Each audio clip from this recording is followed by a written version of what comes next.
최근 전 세계적으로 한국에 크게 고마움을 표하는 나라들이 급격하게 늘어가고 있는 상황입니다.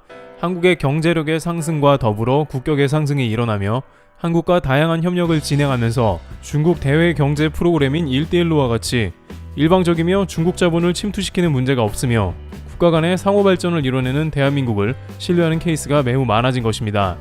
또한 최근 코로나 사태에서 한국은 자신들도 모르는 사이에 전 세계의 시각이 달라짐을 느꼈습니다. 이번 G7 회의에 참가한 한국은 유럽 언론에서 왜 그렇게 한국을 극찬했나를 실감하게 되었으며 미주 유럽뿐만 아니고 전 세계 곳곳에서 한국 하면 이제 선진국으로 여기는 나라들이 매우 많습니다.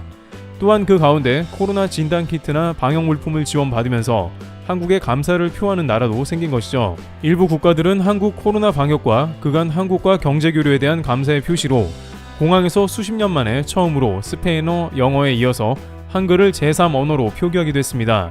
이처럼 한국은 상생 정신을 발휘하면서 전 세계의 많은 국가들로부터 러브콜을 받고 있습니다. 하지만 공교롭게도 동북아시아에서 지리적으로도 경제적으로도 비슷한 구조를 가지고 있는 나라인 일본은 최근 한국과 다양한 국면에서 비교가 되면서 오히려 민폐를 끼치는 상황이 반복되고 있는데요. 예를 들어 최근 한국 정상이 스페인에 방문했는데 그곳에서 스페인은 독도와 대마도가 한국 영토라는 고지도를 직접 보여주며 최근 빚어지는 독도 영유권 문제에 있어 한국 편을 들어주는 모습을 보였습니다. 스페인이 이런 호의를 보여준 것은 한국과 앞으로 경제 협력을 강화하고 싶다는 의도를 보여준 것입니다. 반면 일본의 닛산 자동차는 공장을 폐쇄하고 수만 명 이상의 관련 실업자를 낳으며 민폐를 끼친 것입니다. 이러한 모습은 스페인 정부가 일본보다는 확실하게 한국으로 돌아섰다는 모습을 보여주기에 충분했습니다. 대만에서도 일본 관련한 문제는 이어졌습니다. 한국이 생산한 아스트라제네카 백신을 잘 접종해 오다가 최근 일본발 아스트라제네카 백신을 접종하고 사망자가 속출하는 황당한 사건이 이어지고 있었던 것입니다. 일각에서는 백신 보관 문제 혹은 유통기한에 대해 지적하며 일본 백신에 대해 문제를 지적했습니다만 오히려 일본 당국은 남아있는 재고를 대만뿐만 아니라 베트남과 태국에도 각각 100만 도스씩 추가로 보낼 예정입니다. 물론 이 나라들은 당장 백신이 모자라 고마워하겠지만 추후 문제가 발생할 수 있다는 지적이 나오고 있습니다. 바로 이러한 맥락은 일본이 남을 위한다고는 하지만 한국과 같은 진정한 상생 정신이 없었기 때문입니다. 상대방을 위하는 척하지만 결국에는 자신의 이권에만 부합한 행동을 하고 있다는 것이 드러난 것입니다. 또한 한국 외교부는 전 세계를 돌아다니면서 일본의 오염수 문제를 본격적으로 알리고 있습니다. 이제 일본이 일으키는 각종 문제들을 한국이 대신 해결하는 총대를 메고 있는 모습이 나오는 것이죠. 특히 태평양에 인접한 아시아 태평양 국가들은 물론 멀리는 미주와 중남미 등 발길이 닿는 곳이면 외교부 고위급 인사들이 직접 코로나를 뚫고 해당국에 가서 오염수에 대한 위험성을 설파한 것입니다. 예를 들어 신남방 정책을 펼치는 베트남과 인도네시아 등의 후쿠시마 오염수 문제를 공론화시키며 일본을 규탄했는데 한국이 이렇게 할 수 있었던 이유 중 하나는 단순히 오염수의 위험성만 이야기한 것이 아니고 한국이 이러한 국가에 경제적으로 많은 투자를 진행하고 협력 중인 국가들이기 때문입니다. 또한 중남미 8개국도 한국과 깊은 경제적 유대관계를 가지면서도 태평양과 접하고 있어서 한국의 외교부 차관부 등이 직접 나라가 오염수 문제를 설명했을 때 이들은 감사를 표했습니다. 대부분 이러한 국가들에서는 지금까지 미처 생각하지 못했던 태평양 방사능 오염 문제를 한국이 와서 브리핑해주고 자세히 알려줘서 고맙다며 일본에 대한 규탄을 이어간 것입니다. 또한 최근 전 세계의 방역 문제에 있어서도 한국은 세계의 백신 허브가 되겠다는 공언하는 모습이고 백신 생산량을 늘려서 코로나를 최대한 빠르게 종결시켜 보겠다고 한미 정상회담에서도 밝혔습니다. 하지만 일본은 오히려 도쿄올림픽을 강행하면서 전 세계에 코로나를 퍼뜨리는 역할을 하려고 하고 있습니다. 한쪽은 전 세계에 기여하는 국가인 반면에 다른 한쪽은 계속 민폐를 양산하고 있는 것이죠. 이러한 모습 때문에 스가 총리가 G7에서 외면당하며 반면 한국은 회의의 중심에 선지도 모르는 일입니다. 그런데 최근 이러한 일본의 행보 가운데 남미 지역에서 일본이 다시 한번 큰 문제를 일으키고 있습니다. 최근 들어 일본발 문제가 잦아지면서 이제는 일본과 거리가 먼 남미까지 영향을 끼치는 모습이 나오는데요. 이는 수많은 전문가들이 도쿄올림픽으로 인해서 일본이 문제를 일으킬 것이라고 예상은 했지만 오히려 일본이 선제 타격과 같이 먼저 문제를 일으키며 남미 지역을 들쑤셔 놓은 상황이 되어버린 것입니다. 안 그래도 매우 약한 남미의 현재 상태에서 결국 일본이 큰 민폐를 끼쳤다는 정황이 나온 것인데요. 우선 최근 남미 지역은 전 세계 코로나 사망 국가 가운데 10위권에 7나라가 들어가 있을 정도로 코로나 방역이 매우 취약한 상황입니다. 따라서 남미에는 큰 도움이 필요한 실정인데요.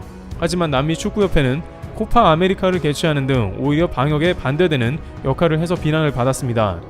그 가운데 람다 변이 바이러스가 등장하면서 페루 등에서 급격하게 변이가 퍼지며 사망률이 높아지고 있습니다. 그런데 남미 국가들은 의외로 일본과 거리는 멀지만 경제적이나 여러가지 측면에서 관계가 깊습니다. 알베르토 후지모리는 페루의 일본계 대통령으로 유명하며 브라질은 일본과 특수한 관계가 있습니다. 일본은 원래 해외 인력에 대해서 배타적이지만 브라질의 근로인들, 취업비자는 잘 받아주고 있습니다. 일본 일부 지역에서는 브라질 노동자가 거주하는 특화된 지역이 있을 정도로 왕래가 잦은 국가입니다. 따라서 이러한 왕래가 많다 보니 아무래도 최근의 코로나 사태에서는 양국 사이의 위험성이 커집니다. 그런데 이 가운데 일본이 문제를 터뜨리는데요. 일본에 있던 브라질인이 브라질로 다시 넘어가면서 문제가 생긴 것입니다. 전문가들은 브라질에서 코파 아메리카를 치르며 람다 변이가 일본으로 옮겨갈 가능성이 있다고 봤습니다만 정반대로 뜻밖의 일본에서 오히려 브라질의 다른 변이를 옮겨버린 상황이 발생해버린 것입니다. 그런데 브라질에서 매우 일본에 격분하고 있는 이유가 따로 있는데요.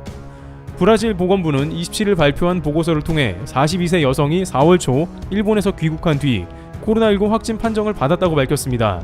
그런데 이것이 매우 중요한 의미를 가졌다는 것입니다. 이 여성은 일본에서 출발하기 전에 받은 코로나19 검사에서 음성 판정을 받았으나 브라질 도착 이틀 후인 4월 7일 호흡기 이상 증세를 나타내 다시 받은 검사에서 확진 판정이 나왔다는 것입니다. 일본에서 일단 PCR을 제대로 안 했다는 것이고, 두 번째는 이 여성에게 변이가 있었다는 것입니다. 그것도 이 여성을 통해 브라질 첫 번째 델타 변이가 발견된 것으로 공식적으로 확인된 것입니다. 지금까지 브라질에서는 인도발 델타 변이가 발견되지 않았습니다만 일본을 통해 처음 들어온 것입니다. 이러한 소식이 알려지자 브라질에서는 애초에 일본에서 검사를 제대로 실시 안 했다며 황당해하고 있습니다. 최근 일본은 공항에 입국하는 올림픽 선수단에게조차 PCR이 아니고 항원 검사를 실행하고 있습니다. 알려진 바로는 도쿄에서 PCR 검사를 지속적으로 시행하는 곳은 단 2곳밖에 없어 PCR이 매우 부족합니다. 항원 검사는 50% 이하의 정확도를 보이기 때문에 브라질 여성의 델타 변이가 걸러지지 않은 것입니다. 결국 브라질 보건부는 지금까지 델타 변이 확진자가 전국 27개 주 가운데 5개 주에서 11명이 나왔다고 전합니다. 하지만 전문가들은 브라질의 열악한 의료 환경 가운데 델타 변이를 빠르게 찾아내지 못한 것이라면서 이미 5개 주에 델타 변이가 퍼졌다는 것은 브라질에 곧 델타 변이가 빠르게 확산될 수 있다고 전합니다.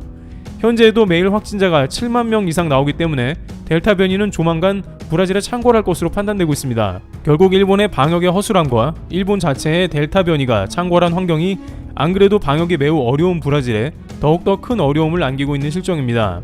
남미 대륙 또한 일본발 델타 변이로 통째로 고통받게 되죠. 하지만 전 세계적으로 매우 큰 문제가 남아 있습니다.